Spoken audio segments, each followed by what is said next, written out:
Sejam todos bem-vindos ao nosso quarto estudo aqui do KardecTube, do projeto Nosso Lar Segundo o Espiritismo. Nós estamos analisando criticamente a conhecidíssima obra Nosso Lar, ditada pelo espírito André Luiz através da mediunidade de Chico Xavier. Essa obra que foi editada e publicada pela Federação Espírita Brasileira. Nosso objetivo aqui é analisar essa conhecidíssima obra que tanto influenciou a formação do movimento espírita brasileiro, comparando ela com as 23 obras de Kardec. Claro que antes da gente analisar os textos em si da obra, a gente se propôs a fazer uma introdução, uma preparação para o estudo dessa obra. Como vocês estão acompanhando, nós estamos respondendo à pergunta: podemos analisar uma obra? Nós estamos analisando alguns textos de Kardec para responder essa pergunta.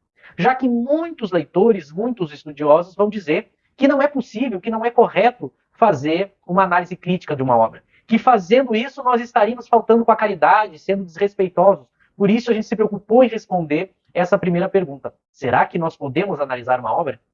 Nós temos visto nos nossos estudos alguns textos em que Kardec e os espíritos mostram sobre a possibilidade e muitas vezes o dever que nós temos de censurar a conduta alheia, seja no âmbito privado, chamando a atenção da pessoa de uma maneira discreta, visando o progresso e o bem, seja tornando público o mal que outra pessoa pode fazer, evitando que terceiros venham a ser prejudicados e enganados. A gente viu que no estudo moral do Espiritismo, a questão da ação em si não é somente o que importa. Para a gente estudar e analisar uma conduta moral, segundo a teoria espírita, a gente também tem que analisar racionalmente, através da observação, do contexto, do momento, as intenções da ação e também as consequências, os resultados daquela ação. Então vejam que para o Espiritismo, o estudo da melhor conduta, da conduta ideal e, portanto, de uma conduta moral dentro da ética espírita, ela engloba o uso da razão, da observação e do contexto em si.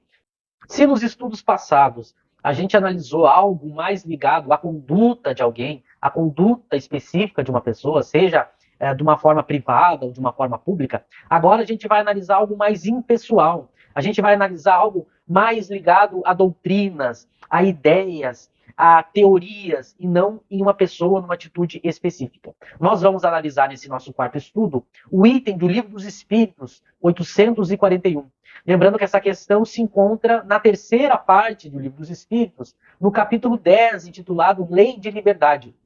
Vamos ler então a questão. Para respeitar a liberdade de consciência, dever-se-á deixar que se propaguem doutrinas perniciosas, ou poder-se-á, sem atentar contra aquela liberdade, procurar trazer ao caminho da verdade os que se transviaram obedecendo a falsos princípios?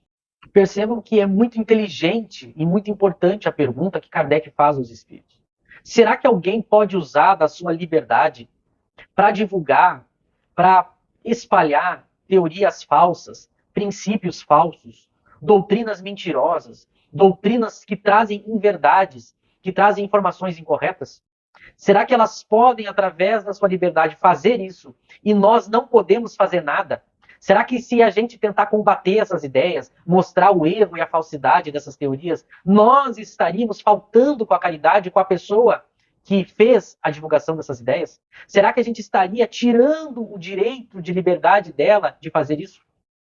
Ou será que existe uma maneira de respeitar a liberdade da pessoa para divulgar as teorias e doutrinas que quiser, mas ao mesmo tempo combatendo o mal, combatendo o erro, a mentira?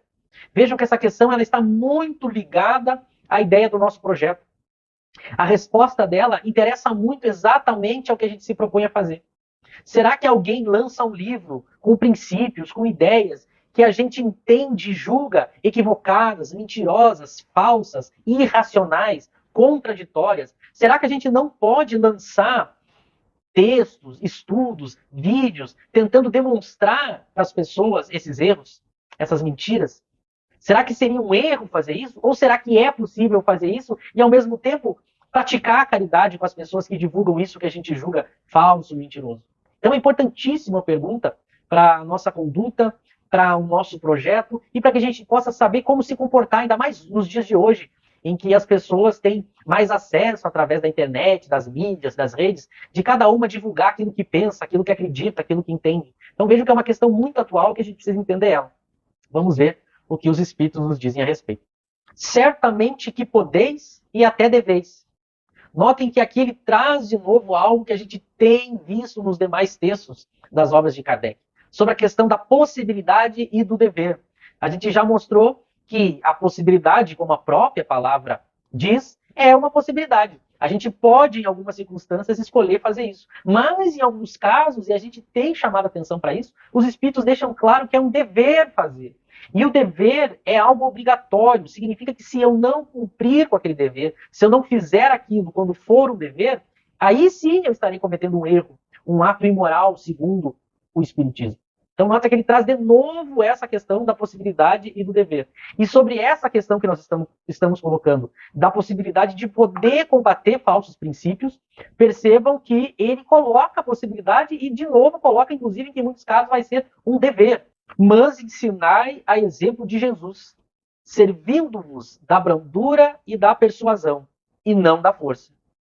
Então, notem que aqui ele vai dizer que a gente pode e muitas vezes até deve, mas ele vai ensinar o como fazer. É outro item importante que a gente tem chamado a atenção para os textos kardecianos. Os bons espíritos, os espíritos superiores, uma boa teoria, ela não ensina somente o que fazer.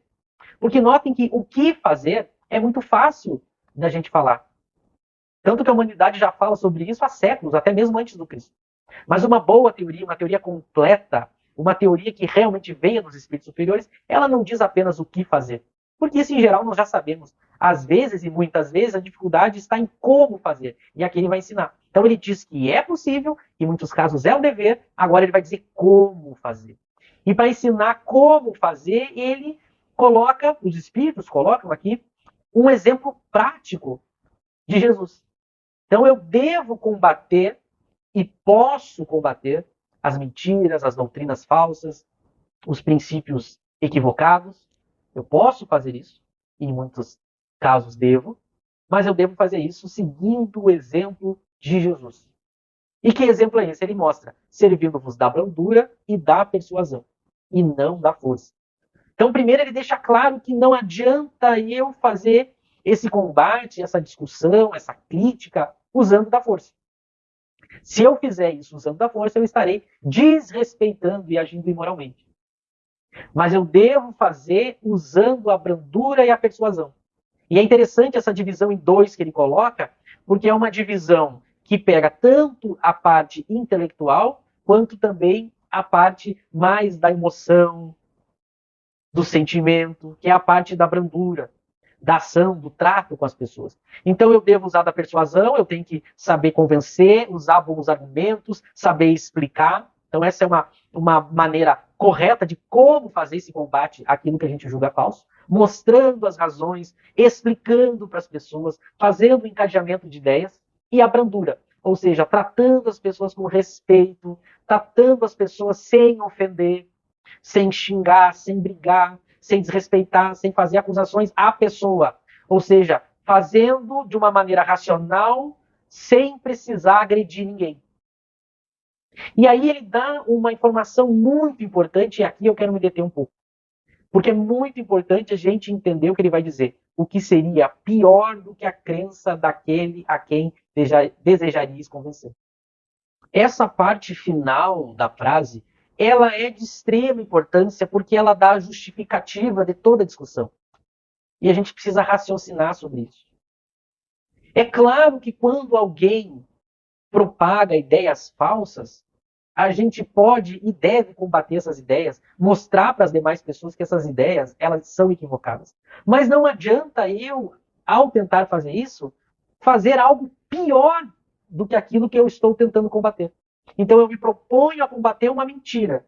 Mas para fazer isso, eu faço algo pior do que propagar uma mentira. Que é o quê? Mesmo falando a verdade, agredir as pessoas, maltratar, desrespeitar, violentar as pessoas. Então veja, mesmo que eu esteja com a verdade, mas se eu uso da verdade para fazer o mal, para atacar, para desrespeitar e violentar as pessoas, isso é muito pior do que a pessoa que divulga princípios equivocados. Então, esse é o centro da questão.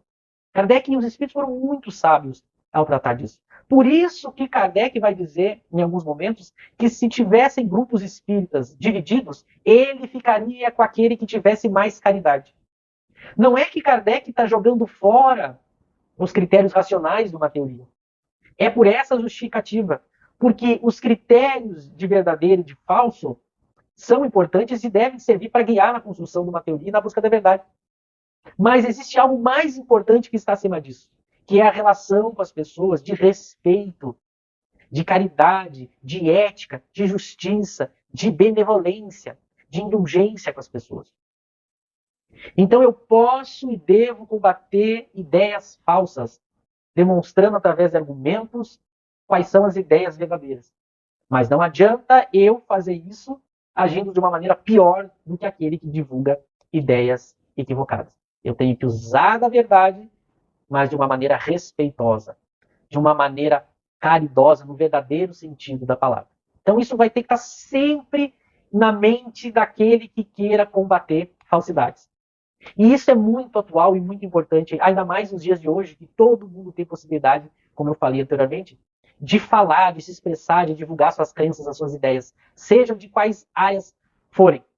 Vejam que hoje a sociedade ela está muito violenta quando é a questão de discutir ideias, discordar ideias e combater ideias.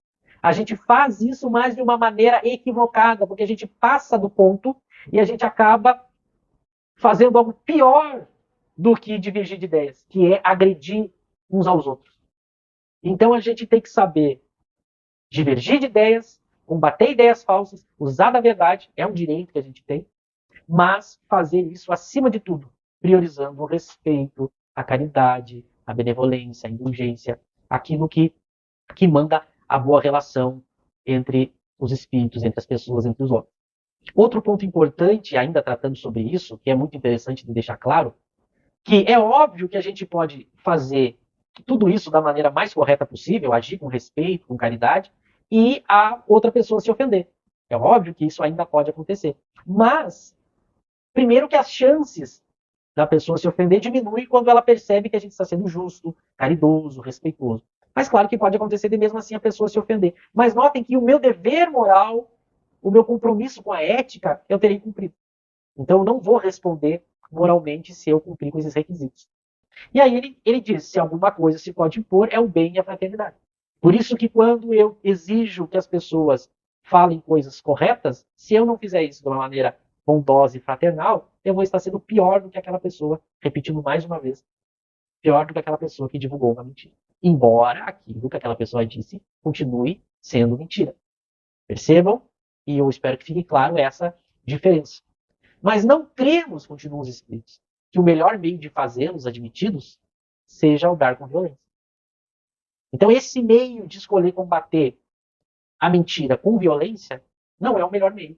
Por quê? Porque é um meio pior, veja como eu estou insistindo nisso, é um meio pior do que aquele que divulga a mentira. É uma lógica simples, essa que os espíritos e Kardec colocam na doutrina. Ele termina com uma frase clássica, a convicção não se impõe. A gente não consegue impor uma convicção, porque como ela é um processo de aceitação íntima, mesmo que eu prendesse a pessoa, torturasse a pessoa, ela poderia mentir para mim que aceitou as minhas ideias, só que eu estaria forçando ela fisicamente, mas eu não tenho acesso ao interior dela. Eu não consigo forçar ela a ter uma crença. E ela só vai ter a convicção verdadeira quando realmente, internamente, através da brandura e da persuasão, ela entender e aceitar aquelas verdades que eu coloco para ela. Por isso que não adianta eu tentar impor. Por isso que a nossa proposta, tentando seguir o item 841, a gente vai tentar defender e mostrar os equívocos das teorias da obra Nosso Lar. Mas a gente quer fazer isso de uma maneira em que as pessoas entendam que a gente está discutindo ideias. Ideias que a gente vai deixar claro que a gente discorda e vai tentar argumentar ao máximo e mostrar a falsidade e o erro dessas ideias. Mas jamais passando disso. Que as pessoas que têm ideias contrárias apenas ouçam as nossas ideias, reflitam sobre as nossas ideias, mas que isso não faça com que a gente tenha sentimentos de rancor, de ódio, de desavença, de desrespeito, porque nós vamos discutir, e aí sim, com bastante vontade de mostrar e provar os equívocos dessa obra, mas não agredindo ou desrespeitando as pessoas que defendem essa obra. A gente respeita, mas deixa bem claro que discorda. Esse é o grande ensinamento da questão e a gente sempre tem que cuidar para não ultrapassar o limite que a caridade nos impõe. Mas deixando claro que o item mostra que é possível, sim, analisar, criticar, combater doutrinas, só ele diz que a gente tem que fazer exemplo do Cristo. Lembrando que a melhor maneira de a gente entender o Cristo é através do olhar do Espiritismo. É isso que o Espiritismo tem de defender. Então a gente vai olhar o próprio exemplo de Jesus através da perspectiva espírita, por isso que nós vamos pegar exemplos a partir dos próximos estudos, exemplos de Kardec analisando uma obra, justamente mostrando como Kardec seguia essas recomendações. Ele combatia doutrinas, mas ele fazia exatamente como o item 841 coloca, e é como a gente vai tentar se espelhar e fazer.